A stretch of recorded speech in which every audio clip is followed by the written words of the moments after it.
Hello මගේ යාළුවනේ, ඔයාලට ආයුබෝවන් වෙන්න කියලා ප්‍රාර්ථනා කරන ගමන් ඔන්න අද මම ගෙනාවා Huawei ෆෝන් යූස් කරන මගේ යාළුවන්ට සුපිරිම වීඩියෝ එකක්. Huawei ෆෝන් පාවිච්චි කරන බොහෝමයක් දෙනාට තියෙන ගැටලුවක් තමයි 2020 වගේ පස්සේ රිලීස් කරපු Huawei ෆෝන් වලට Play Store Google සර්විස් එන්නේ නැති එක. ඔන්න අද මම ගෙනාවා ඒකට විසඳුමක්.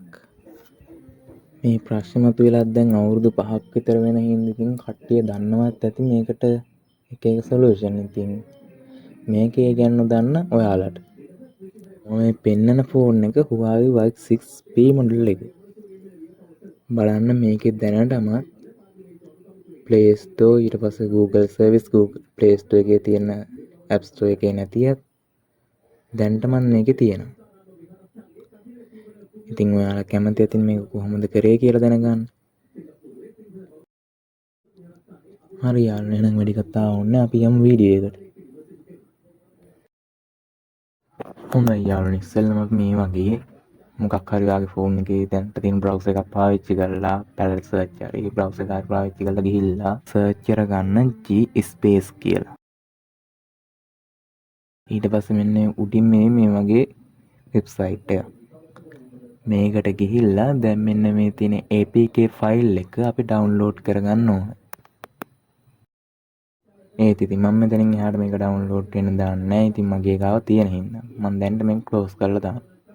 ඔයාලා ඩවුන්ලෝඩ් කරලා ඉන්ස්ටෝල් කරලා ඒ පර්මිෂන් ටික දෙන්න. සාමාන්‍ය විදියටම කන්ටැක්ට් ඊට පස්සේ ස්ටෝරේජ් වලට ඒ දේවල් වලට පර්මිෂන් ඉල්ලාව ඒ ටික දෙන්න. හරි යාළුවනේ, දැන් ඉන්ස්ටෝල් වෙලා ඉවර වුණාම අපිට පුළුවන් මේ වගේ ඕපන් කරගන්න ඇප් එක.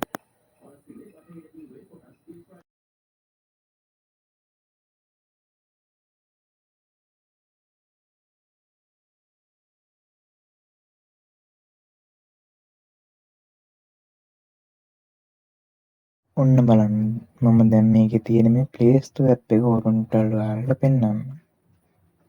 ඒක ටිකක් වෙලා කරකියව මම හිතන්නේ වගේ කනෙක්ෂන් එකේ අවුල. සාමාන්‍යයෙන් නම් කනෙක්ෂන් හොඳට තියෙනවා, ස්පීඩ් වැඩ කරනවා මේක. සාය ගැන බය වෙන්න එපා. මේ තියෙන්නේ හැමදේම සාමාන්‍ය විදියටම තියෙනවා. ඔයාලට දැන් පුළුවන් අවශ්‍ය app එක මේකෙන් Play Store එකේ වගේම හොයලා ඩවුන්ලෝඩ් කරලා ඔයාලට පාවිච්චි කරන්න ගන්න පුළුවන්. මම දැන් මෙතන ඔයාලට පෙන්වන්න ඕන නිසා View TV app එක ඩවුන්ලෝඩ් වෙන්න දානවා. ඔන්න බලන්නකෝ.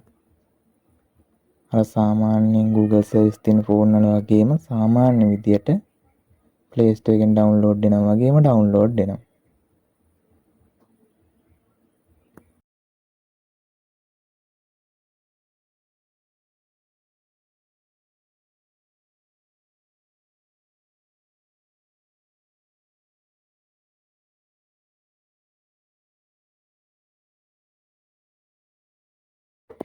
මම මේක මෙතනින් කට් කරනවා. මොකද මට ටීවී බලන්න මීට වැඩිය ලේසි ක්‍රමයක් තියෙන හින්දා. ඒ ගැන වීඩියෝ එකක් මම ඉස්සරහට දාන්නම්. ඒ වගේ මේකේ තව වාසියක් තියෙනවා. ඔයාලට මේක ඇප් ක්ලෝන් කරලා පාවිච්චි කරන්නත් පුළුවන්. තව ටිකක් පැහැදිලි කරොත් ඒක දැන් ගොඩක් කට්ටියට එක WhatsApp එකක් අම්මදිනේ. අන්න එහෙම කට්ටියට පුළුවන් මේකේ තමන්ගේ දැන් ෆෝන් එකේ තියෙන WhatsApp එකම ක්ලෝන් කරගෙන එකම අවස්ථාවේ account දෙකකින් තියෙන WhatsApp app දෙකක් use කරන්න පුළුවන් එහෙම අයට. ඒ වගේම අනිත් app උත් මේකෙන් use කරන්න පුළුවන් ඒ විදිහටම. ඉතින් යාළුවෝ, මම ඉස්සරහට මේ වගේ පොඩි tips වටිනා videos upload කරනවා. ඒ වගේ videos ටික ඔයාලා ළඟටම ගෙන්න ගන්න. මගේ channel එක subscribe කරලා bell notification එකත් all දාලා තියාගන්න. Thank you.